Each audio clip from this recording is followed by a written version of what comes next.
So students, if you have any problem in our last topic which we studied, so you can ask me. अगर आपको जब हमने last पढ़ा था उसमें प्रॉब्लम आई है तो आप पूछ सकते हैं.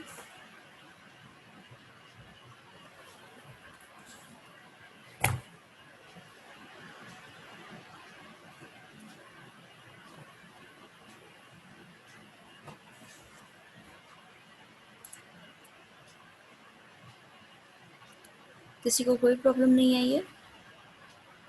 No, ma'am. Okay. No, ma'am.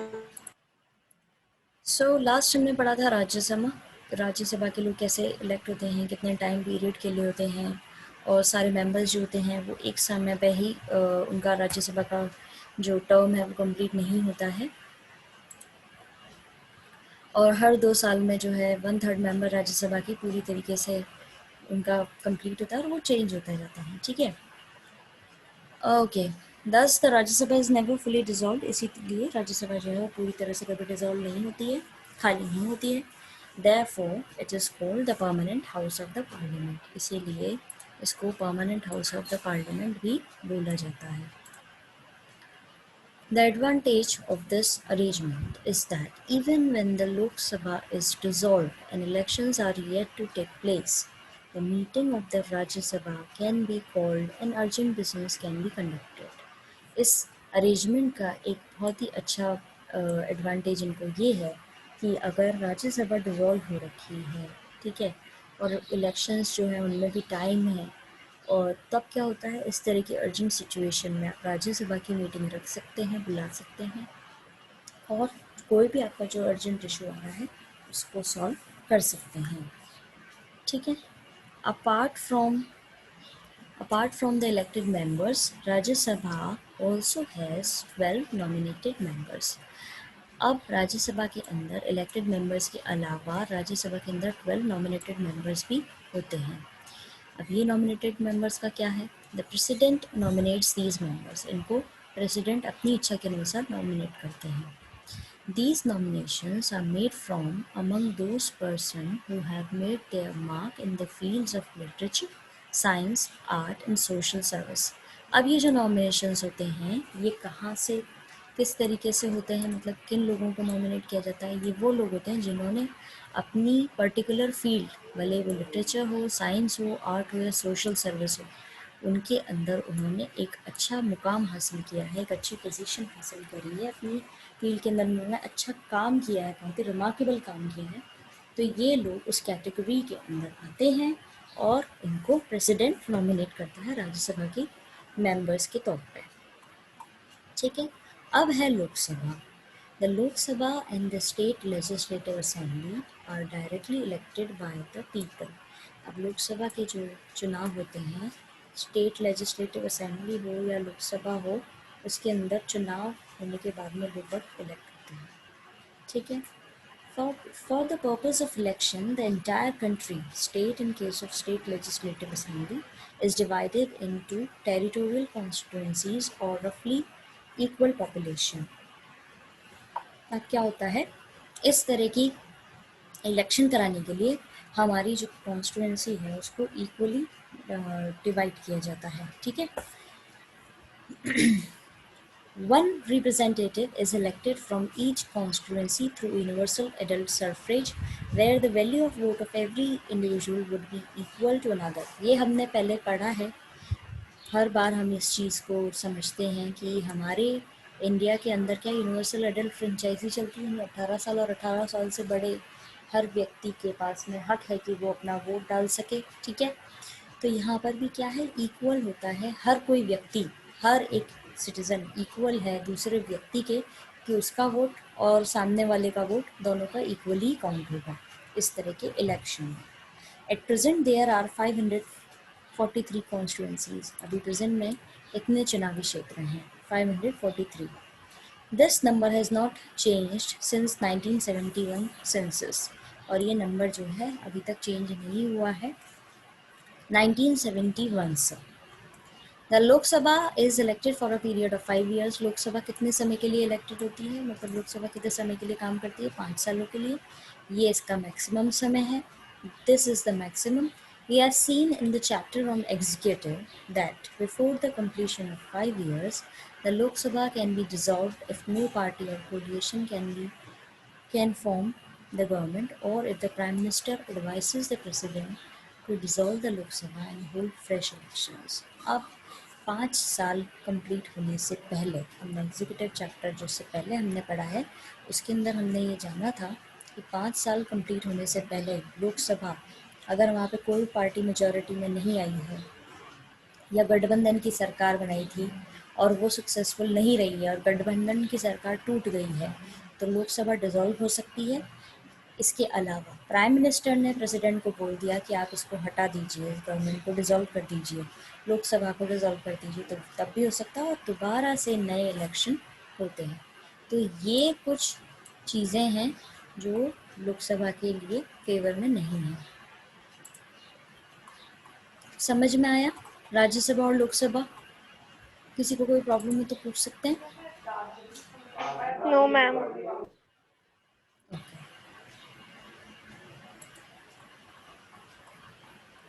Then what does the parliament do? Parliament क्या करती है? What is the function of the legislature? और legislature का function क्या होता है? Do both houses of the parliament have similar function? क्या राज्यसभा और लोकसभा दोनों का काम एक सा ही होता है? Is there a difference in the powers of the two houses? क्या कोई difference है दोनों की powers में? दोनों ही houses की powers में कोई difference है?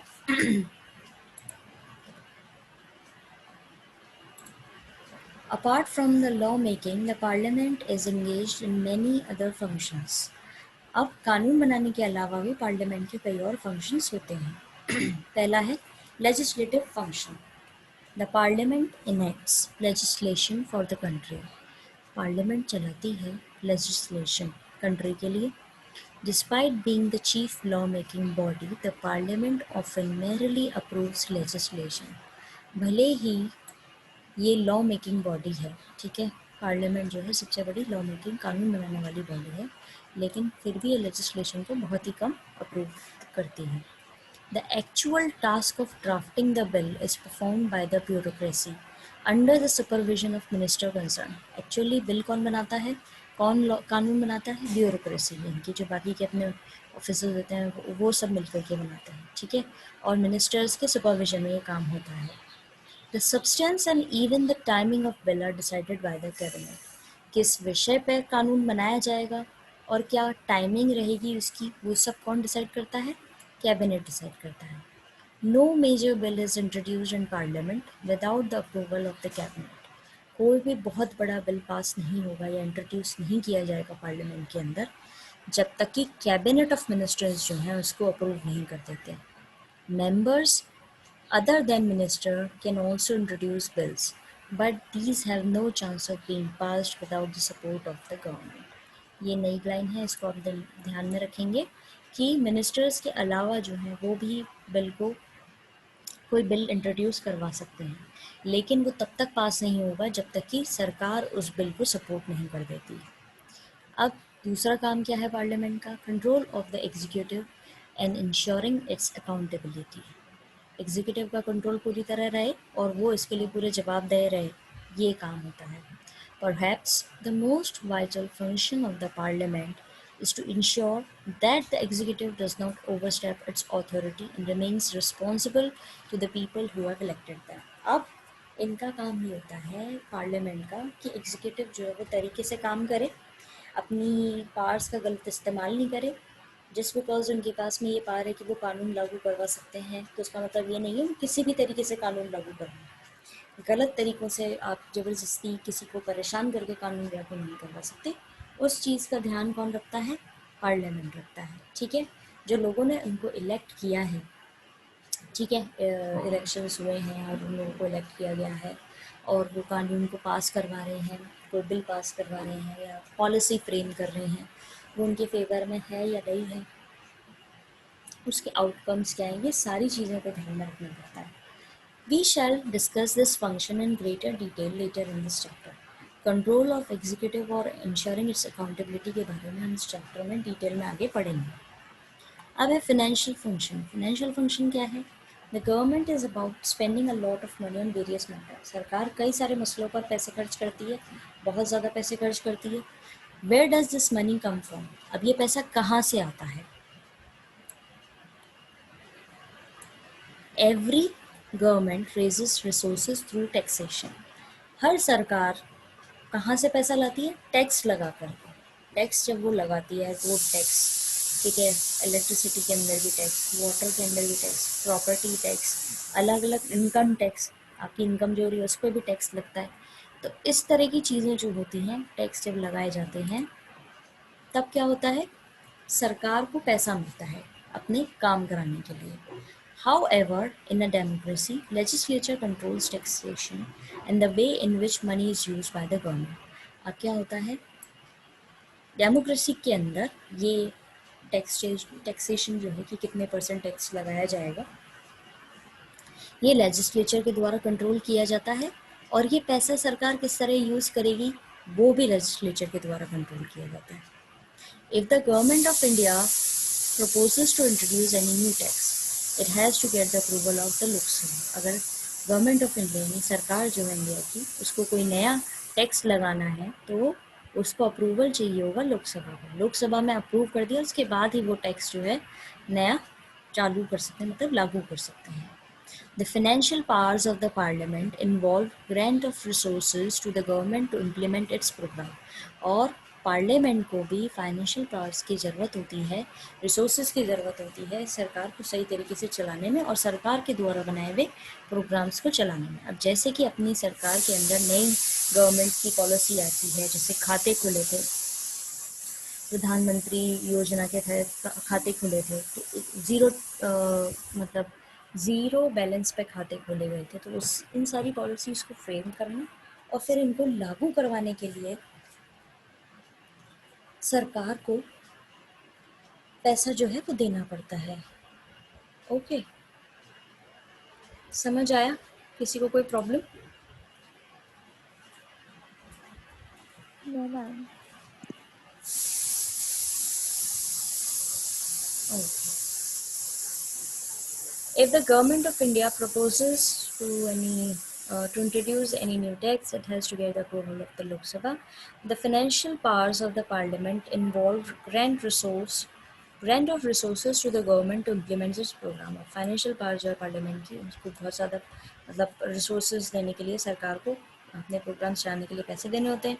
The government has to give an account to the legislature about the money it has spent and the resources that it wishes to raise. अब सरकार को भी क्या होता है, अपना पूरा उनको अपना पूरी वो देनी पड़ती है, रिपोर्ट देनी पड़ती है कि उन्होंने जो पैसे लिए थे किसी भी पॉलिसी को चलाने के लिए या किसी भी अपने प्रोग्राम को चलाने के लिए, तो कहाँ पे उन्होंने कैसे खर्चा करा और किस तरीके से उन्होंने अपने इस प्रोग्राम को फॉलो किया है, वो सारी रिपोर्ट भी देनी पड़ती है, ठीक है, वो भी अकाउंटेबल होते हैं.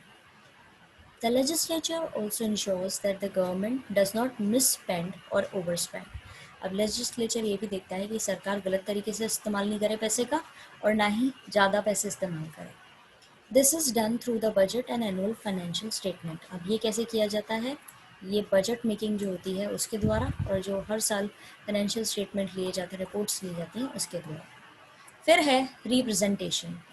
Parliament represents the divergent views of members from different regional, social, economic, religious groups of different parts of the country. अब पार्लियामेंट जो है उसके अंदर क्या होता है, डिफरेंट लोग इलेक्ट होकर के आते हैं, अलग अलग रीजन से आते हैं, अलग सोशल सोसाइटी से आते हैं, इकोनॉमिक स्टेटस अलग होता है, रिलीजियस ग्रुप्स जो है वो अलग अलग कंट्री के, वो सब आकर के अपना रिप्रेजेंटेशन देते हैं, यानी अपने आप को प्रेजेंट करते हैं और अपने एरिया को रिप्रेजेंट करते हैं, ठीक है. डिबेटिंग फंक्शन, यहाँ पर डिबेटिंग यानी फंक्शंस को डिबेट अलग अलग पॉइंट्स पर डिबेट भी होते हैं. आपने संसद देखी यानी पार्लियामेंट की वर्किंग देखी तो उसमें काफ़ी ज़्यादा आपने देखा होगा, केओस आपने काफ़ी नोटिस किया होगा कि लोग बाग जो है बहस करते हैं, डिबेट करते हैं, वाद विवाद होता है. कोई पॉलिसी को चलाने से पहले उसके एडवांटेजेस और डिसएडवांटेजेस के बारे में वहाँ पर डिस्कशन किया जाता है. ऐसे ही नहीं कि कोई आया और आकर के उन्होंने बोला कि हाँ भाई ये बिल पास करवाना है तो साइन हुए और हो गया बिल पास. इस तरीके से नहीं होता, उस पर पूरे कंसिडरेशन मतलब दिया जाता है, पूरा उसको ध्यान से पढ़ा जाता है, सब चीज़ों को पूरा एनालाइज किया जाता है, उसके बाद में उसको कहीं अप्रूवल मिल पाता है। The parliament is the highest forum of debate in the country. ये सबसे बड़ा प्लेटफॉर्म है जहाँ पर डिबेट किया जाता है। There is no limitation on its power of discussion, और इसकी कोई पावर मतलब लिमिटेशन नहीं है कि ये कितने टाइम तक डिस्कशन कर सकते हैं। ठीक है। Members are free to speak on any matter without fear. जो इस पार्लियामेंट के मेंबर्स हैं वो बिल्कुल फ्री होते हैं, वो किसी भी बिना डरे किसी भी मैटर पर बात कर सकते हैं। This makes it possible for the parliament to analyze any or every issue that faces the nation. इस तरीके से पॉसिबल हो पाता है पार्लियामेंट के अंदर किसी भी जो प्रॉब्लम को फेस कर रहा है नेशन, यानी कोई भी दिक्कत आ रही है देश के ऊपर, तो उसके ऊपर बैठ करके डीप डिस्कशन ये लोग कर पाते हैं। These discussions constitute the heart of democratic decision making. अब ये डिसीजन जो है ये आगे जाके हमारी डेमोक्रेटिक डिसीजन मेकिंग की मेन सोल बनता है, यानी मेन जड़ बनता है जिसके ऊपर कोई भी डिसीजन लिया जाता है।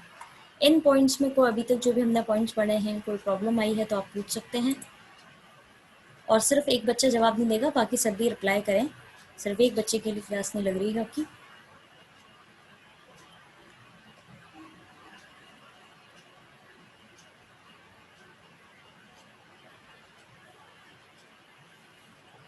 किसी को कोई प्रॉब्लम आई है तो पूछ सकते हैं। You can reply in chat option also. No, ma'am. Okay, we got reply from Anna and Divya. What about others?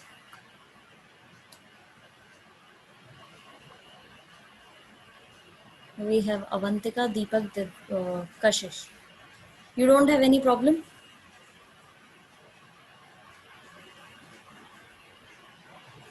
Okay, Avantika.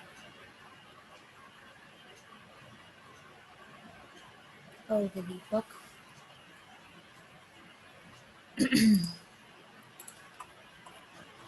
अब है constituent function. The parliament has the power of discussing and enacting changes to the constitution. Parliament के पास power होती है कि वो discuss करे और जो चेंजेस लाने हैं कॉन्स्टिट्यूशन के अंदर उस पर भी वो बात करे।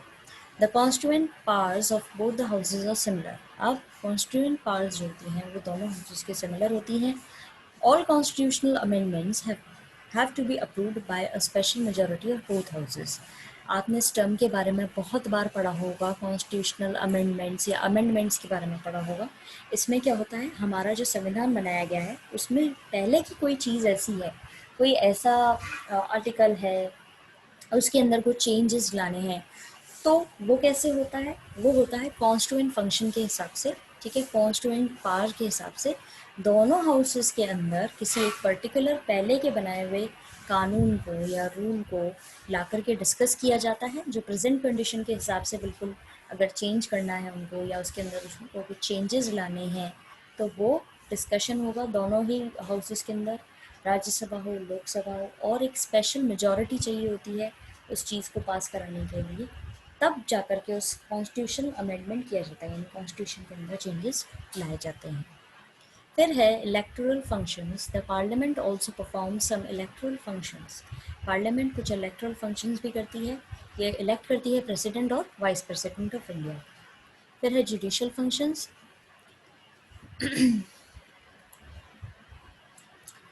The judicial functions of the parliament include considering the proposals for removal of president. अब judicial functions के अंदर क्या आता है, electoral के अंदर तो क्या ये president और vice president को choose कर रहे थे, अब judicial functions के अंदर आता है the judicial function of the parliament include considering the proposal for removal of president, vice president and the judges of high courts and supreme courts.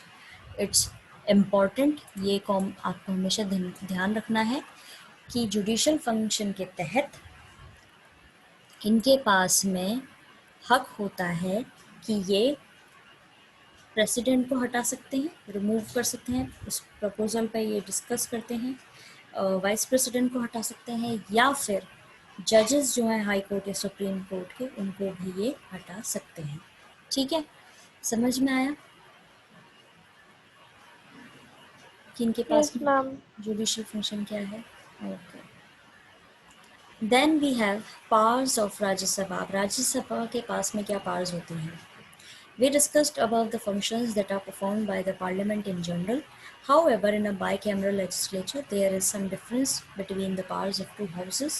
Look at the chart showing the powers of Lok Sabha and Rajya Sabha. अब यहाँ पर हम chart दे रखा है, इसमें हम पढ़ेंगे दोनों की पावर्स क्या क्या होती हैं। पहली है पावर्स ऑफ लोक सभा, makes laws on matters included in the union list and the concurrent list, can be introduced and enact money and non-money bills. Lok Sabha के पास पावर होती है, कानून बनाते हैं यूनियन लिस्ट जो है उस पर या कॉन्करेंट लिस्ट जो है उस पर, ठीक है। ये किसी भी मनी बिल को इंट्रोड्यूस कर सकते हैं या नॉन मनी बिल को इंट्रोड्यूस कर सकते हैं। ये अप्रूव करते हैं प्रपोजल्स, टैक्सेशंस, बजट्स या एनुअल फाइनेंशियल स्टेटमेंट्स को, किस पे कितना पैसा खर्च करना है, किसको कितना पैसा देना है। ये कंट्रोल करते हैं एग्जीक्यूटिव को, क्वेश्चंस पूछते हैं उससे, सप्लीमेंट्री क्वेश्चंस पूछते हैं, रेजोल्यूशन लेते हैं, मोशन लेते हैं या नो कॉन्फिडेंस मोशन, यानी कि आपने जो भी काम किया है वो ठीक है, ये उस तरह का स्टेटमेंट भी देते हैं, ठीक है। देन अमेंड्स द कॉन्स्टिट्यूशन, वही जब भी हमने ऊपर पढ़ा था कि इनके पास में हक होता है कि ये कॉन्स्टिट्यूशन के अंदर चेंजेस ला सकते हैं, मेजॉरिटी में अगर वोट मिल जाते हैं इनको तब। Approves the proclamation of emergency, ये इमरजेंसी भी लागू कर सकते हैं। Elects the president and vice president and removes judges of Supreme Court and High Court. अब ये क्या कर रहे हैं? ये सुप्रीम कोर्ट और हाई कोर्ट और प्रेसिडेंट और वाइस प्रेसिडेंट के रिमूवल में भी अपना योगदान देते हैं। Establishes committees and commissions and considers their report. अब ये कमिटीज़ और कमीशंस को बनाते हैं, ठीक है, और उनके द्वारा जो दी हुई रिपोर्ट होती है उसको एनालाइज करते हैं। ये तो हो गए पावर्स ऑफ लोकसभा। अब है powers of Rajya Sabha. Considers and approves non money bills and suggest amendments to money bills. अब ये जो मनी बिल्स पास हो रहे हैं उनके बारे में बात करते हैं, उनके बारे में अपना डिबेट करते हैं, ठीक है, और उसको कंसिडर करते हैं, यानी उसको अप्रूव भी करते हैं या डिसअप्रूव भी करते हैं। अप्रूव्स कॉन्स्टिट्यूशनल अमेंडमेंट, जैसे कि यहाँ पे हमने देखा था ये कॉन्स्टिट्यूशनल अमेंडमेंट्स करते हैं जैसे लोकसभा वाले, वैसे ही ये भी अप्रूव करते हैं। Exercises control over executive by asking questions, introducing motions and resolution, ये भी क्वेश्चन रेज करते हैं एग्जीक्यूटिव के वर्किंग पे, किस तरीके से उन्होंने कहाँ पे पैसा इन्वेस्ट किया, कैसे कानून लागू करवाया। Participates in the election and removal of participates in the election and removal of the president, vice president, judges of Supreme Court and High Court. It can alone initiate the procedure for removal of the president. ये आप ध्यान में रखेंगे। ये elect करने में और removal में दोनों में अपना पार्टिसिपेशन देते हैं, भले वो प्रेसिडेंट हो, वाइस प्रेसिडेंट हो, जजेस हो सुप्रीम कोर्ट के या हाई कोर्ट के। ये कई बार शुरुआत भी कर सकते हैं वाइस प्रेसिडेंट के अकेले रिमूव करवाने में, ठीक है, उस प्रोसीजर की अकेले भी शुरुआत कर सकते हैं। Can give the union parliament power to make laws on matters included in state list, और ये यूनियन पार्लियामेंट को भी पावर्स देते हैं कि स्टेट लिस्ट के अंदर किसी भी मैटर को डिस्कस कर सकें। So that's all for today. If you have any problem regarding these topics, we can discuss those problems in our next class, tomorrow's class. Till then, have a nice day ahead. I'm going to send you a link for your history class. Thank you, ma'am. You're welcome.